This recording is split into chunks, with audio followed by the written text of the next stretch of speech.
بسم الله الرحمن الرحيم.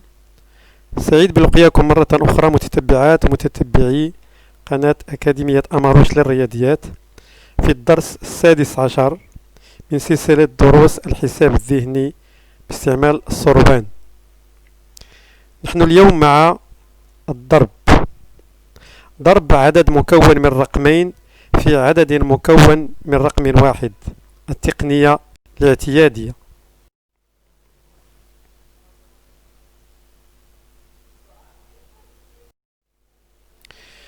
تريد أيتها التلميذة سرعة التخيل، تريد دقة الملاحظة، تريد قوة التركيز، تريد الثقة في النفس، تريد السرعة في الفهم والاستيعاب، تريد سرعة التذكر، تريد الطلاقة الحسابية.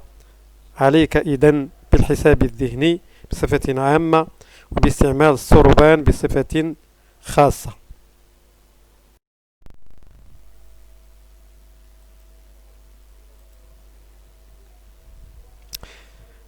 الحصة رقم 16 إذن سنخصصها لضرب أعداد مكونة من رقمين في الأعداد 2 3 4 و5.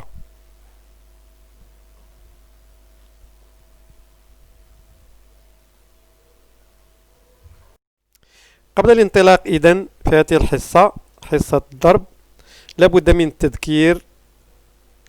من التذكير بتمثيل الأرقام على الصروبان كما هي العادة، لأن تمثيل الأرقام من 0 إلى 9 على الصروبان هو الأساس في استعمال العمليات من خلال الصروبان.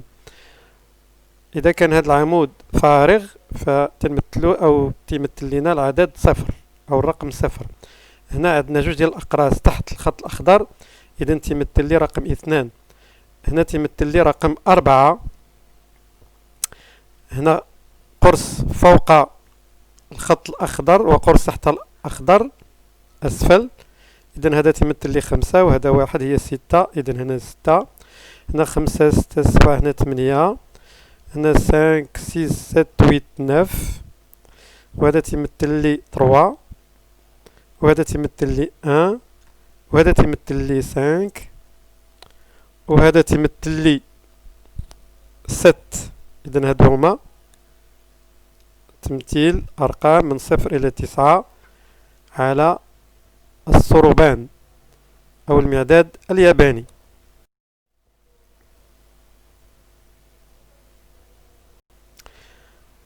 نبدأ بالضرب في العدد 2. معنا العملية أو نبدأ بالعملية 23 مضروب في العدد 2. هنا جدول الضرب الخاص بالعدد 2. 2 في العدد 0 هو 0، 2 في العدد 1 هو 2، 2 في العدد 2 4، حتى 2 في 10 هو 20. إذن نريد حساب 23 مضروبة في العدد 2. إذن نبدأ 2 مضروب في 3 كما ترون هو 6. نكتب 6، هاد 3 تمثل لي الوحدات، إذ نكتب الوحدات. وأذكر أن هذا العمود يمثل لي الوحدات، وهذا العمود العشرات، وهذا العمود الثالث المئات، وهذا الآلاف. إذن 2 مضروب في 3 وحدات نكتب 6 وحدات. نتبع هذا السهم، إذن هذه 5 و1 6. إذن 6 في خانة الوحدات. تابعوا معي هذا السهم. إذا نضرب 2 في العدد 2. دابا هذه 2 في 2 عشرات، إذا 2 في 2 هي 4، إذا 4 عشرات.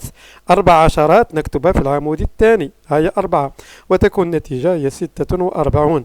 ونكتب هنا 46. إذا 23 مضروب في العدد 2 تساوي 46. العملية الموالية 54 مضروب في العدد 2. 2 في 4 هي 8، و2 مضروب في 5 تساوي 10. إذن 2 مضروبة في 4 وحدات تعطينا 8. نكتب 8 وحدات في العمود الأول. 5 6 7 8. 2 مضروب في 5 عشرات، 10 عشرات، إذن غتعطينا 10 عشرات هي 100. و100 إذن سنكتب 0 هنا و0 هنا و1 هنا. إذن هذه 10 عشرات هي 100. وبالتالي نقرأ 54 مضروب في العدد 2 تساوي، نكتب هنا 8 هي، وهنا 0 وهنا 1، وبالتالي 54 مضروب في العدد 2 تساوي 108. 54 multiplié par 2 égale à 108. العملية الموالية 67 multiplié par 2. Donc 2 multiplié par 7 égale à 14 هي، 2 multiplié par 6 égale à 12. Donc 7 représente les unités. Donc 2 fois 7 égale à 14 unités. On écrit ici 4 et ici 1. Elle dit 14. 4 unités et une dizaine. D'abord 2 fois 6. 2 multiplié par 6. Il y a 12.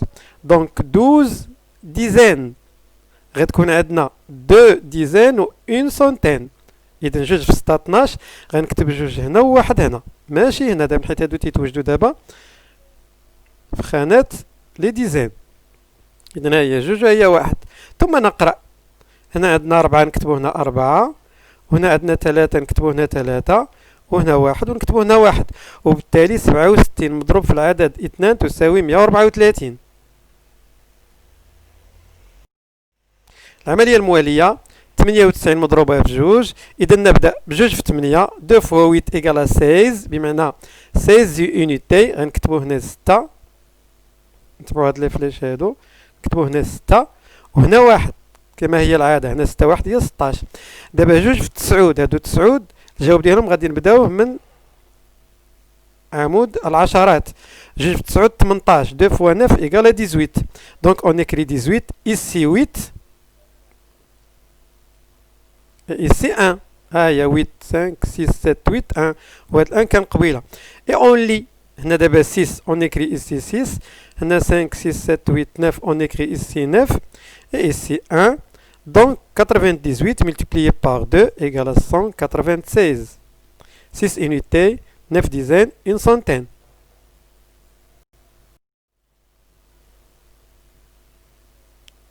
الضرب في العدد 3.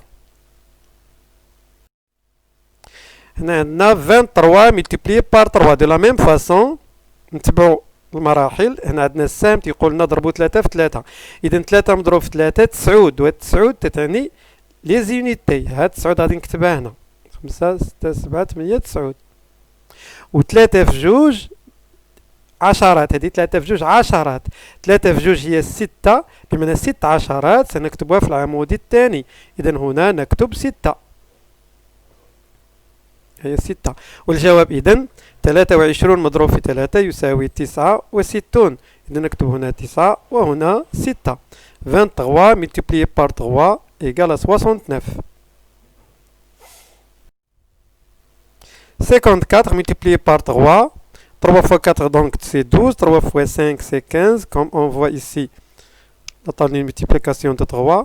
Donc 3 fois 4 égale à 12. On écrit 12. نتبعو هاد السهم هذا هو الأول، هاد السهم. إذا هنا 2 وهنا 1. ومن بعد نمشيو ل 3 فوا 5. 3 فوا 5 ديزان. دونك 3 فوا 5 سي 15. 15 ديزان. 15 ديزان غادي هي 5 ديزان ها هي و اون سونتين. 15 نكتبوها هكذا 15. دونك لو ريزولتا سي 162. دونك ها 2 ديال هادي، 6 ديال هادي و 1 ديال هادي. 54 multiplié par 3 égale 162. 76 multiplié par 3 égale, donc 3 fois 6 égale à 18. 18 unités. تبعو دائما هذا السهم الأحمر هو الأول. Donc ici 8 5 6 7 8 une dizaine هي 18. 3 multiplié par 7 dizaines هي 21 dizaines. Donc 1 غنكتبوها في لي ديزين ها هو، و 2 في لي سونتين ها هما. اي لي ريزولتا هنا عندنا 8 نكتبوها هنا، وهنا عندنا 2 نكتبوها هنا، وهنا 2.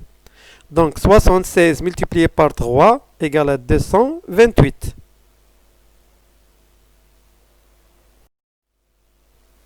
تمنية وتسعين مضروب في 3. إذا ننطلق ب 3 مضروب في 8. تبعوا هذا السهم الأحمر. 3 مضروب في 8 هي 24 يونيتي، بمعنى نكتبو هنا 4 وهنا 2. دابا نتبعو هاد السهم 3 في 9 27 هادي 27 ديزان بحال اللي غنضربو 3 في 90 دونك 3 فوا 9 ديزان دونك 7 غنكتبوها هنا وجوج هنا إذن ها 5 6 7 وها جوج هنا والجواب غيكون هو هذا إذن هاد 4 نكتبوها هنا وهاد 9 غادي نكتبوها هنا وهاد الجوج غادي نكتبوها هنا دونك 98 multiplié par 3 égale à 294 الضرب في العدد 4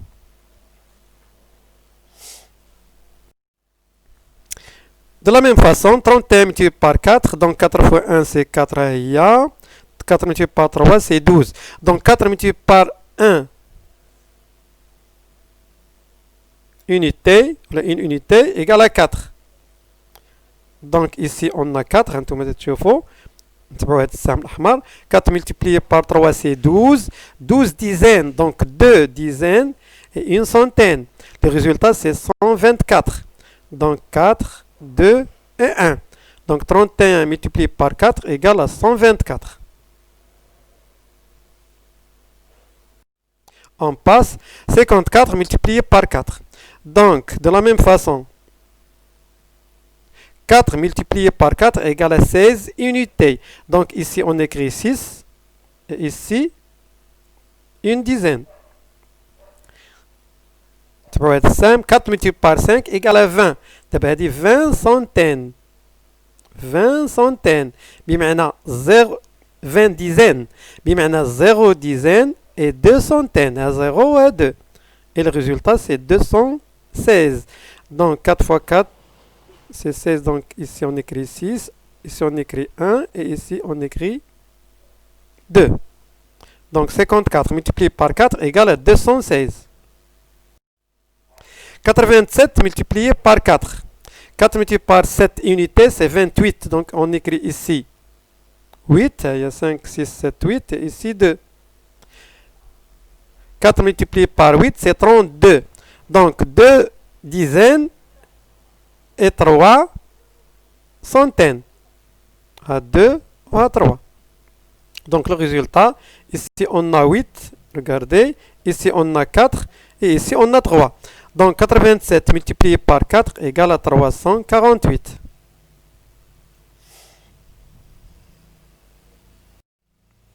« 90 multiplié par 4, donc 4 multiplié par 0 unité égale à 0. 0. 4 multiplié par 9 dizaines, c'est 36 dizaines. 36 dizaines, c'est-à-dire 6 dizaines et 3 centaines. Il y a 36 dizaines. 36 10 بمعنى 6 عشرات و3 مئات إذن le résultat c'est 0 ها هو 6 ها هي و 3 ها هي donc 90 multiplié par 4 égale à 360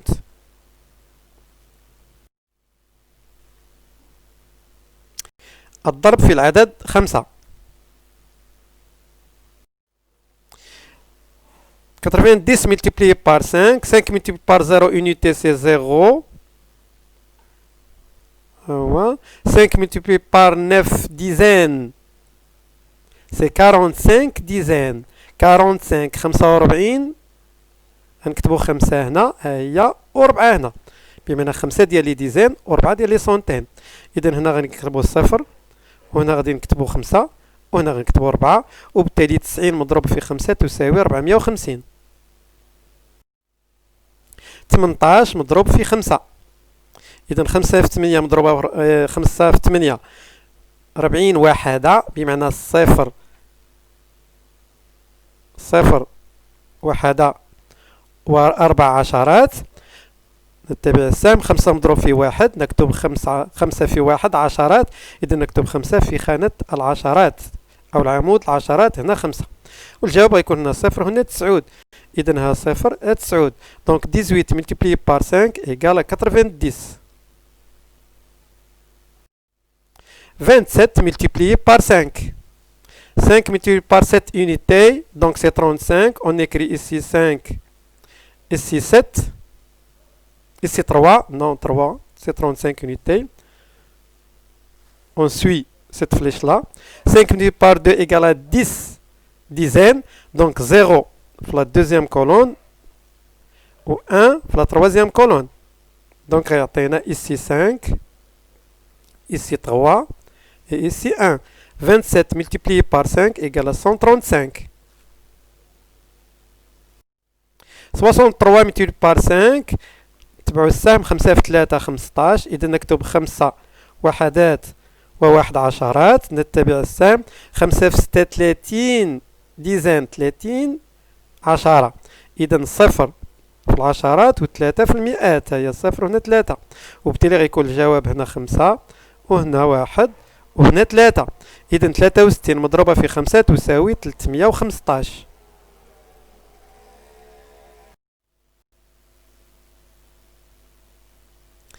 وهكذا نكون قد انتهينا من هذه الحصة. شكرا على انتباهكم وإلى لقاء آخر إن شاء الله تعالى، والسلام عليكم ورحمة الله وبركاته.